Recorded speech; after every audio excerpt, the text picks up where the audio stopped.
Do you remember the Star Wars The Clone Wars 2008 rollout?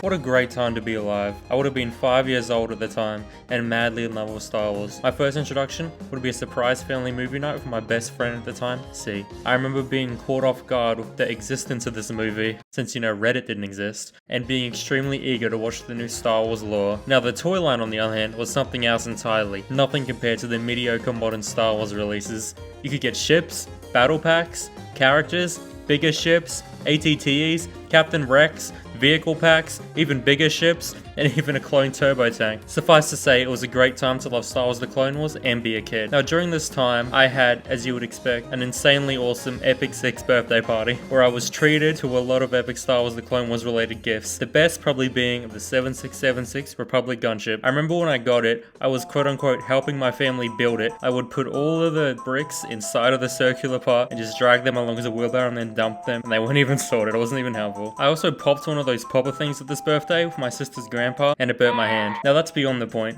The actual Clone Wars figures I got would come later that day, when I took my B-Day money to Mr. Toys Toy World and brought an Obi-Wan Kenobi and a Republic tank, which luckily for me, for $50, you could also get a figure with it, and I chose Clone Commander Captain Rex. Now that's not the end of that, as a few days later, my sister gifted me $50 as a late birthday present, which I took to the store, eagerly searching for a Commander Cody to match my Rex, just like my friend C had. But unfortunately, I was not so lucky. But they did, however, have a Vulture droid, which the combo was still gone at the time, so I got it. But the only real option there was a Sarge Ventress, Il Cooties, or a clone trooper Denel, who I had no idea who that was, but he had a jetpack, so an infinitely better option. He quickly became my favorite clone of all time, and I would play out scenes between him and Rex fighting hordes of B1 separatist battle droids. I used to have to be on my absolute best behavior during shopping trips to Aldi and Woolworths, or risk losing my privilege of watching the latest Clone Wars episodes on TV as it premiered. My favorite arc in the show would have to be the one where R2 gets lost and they replace him with Goldie, who turns out to be a CIS spy. Eventually though, they locate him and stage a rescue mission to save R2. And Denel's there as well, which makes the episode infinitely better. Now the most utterly gut-wrenching moment to younger me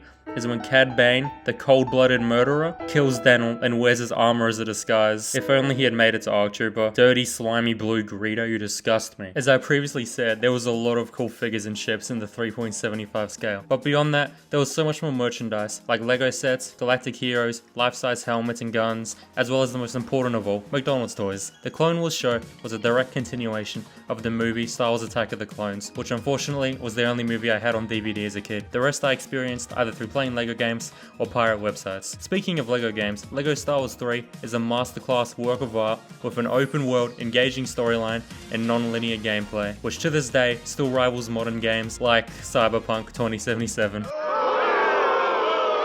It was an absolute blast playing the team warfare mode where you had to build up your stuff with studs and get different ships or whatever, and I still to this day praying that they make a Lego CIS tank set. Getting into depth talking about the main toy line, there really was a lot of cool stuff. For the most part, the figures were highly accurate, faithful renditions of their on-screen appearance, Dooku Pyramid, and translated well into toy form. Not to mention how cool clones are, and they even managed to make every single one from the first 3 seasons into a figure. Even my boy Clockwork had a figure, and all he was a 2/12 light bulb attached to the side of his head. They also offered the figures in scene-accurate thematic battle packs, something you would not see on shelves today. My favorite being the Droids and Clone pack, which came with 2 clones and 2 droids, but the main draw for my still developing young mind was the retail droid, but unfortunately never got to get my hands on. The most valuable bang for your buck probably pack was the vehicle figure packs, which included a cool vehicle and a cool character, or a cool character and a horrible mashed, cut in half, AAT, abominable abomination, which also happened to be the only one that I owned, but I still valued it extremely much and cherished the droid it came with. That TX tactical droid was one of the coolest things I ever owned. Look at that guy's face, a little binocular head. There was however another pack which was the embodiment of cool. My friend S had it and he never let me touch it or play with it. The ARC Trooper in camo 212 Trooper, and the ATRT, which was the type of thing I would fantasize all day about in class, instead of paying attention to the teacher saying what 1 + 1 is. And how could I end this video without talking about the heavily criticized,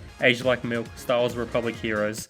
What an absolute classic. Now the show Star Wars The Clone Wars itself had an absolute spectacular run. It was one of the best things to view on TV. It's still to this day my favorite TV show, and I'm still mad that they cancelled it. Please bring it back. And it was honestly just an amazing experience to view and watch growing up. Too bad kids these days don't got that. All they have is TikToks. And while it was supposed to be a kids show, it did however have a fair few unhinged, questionable moments.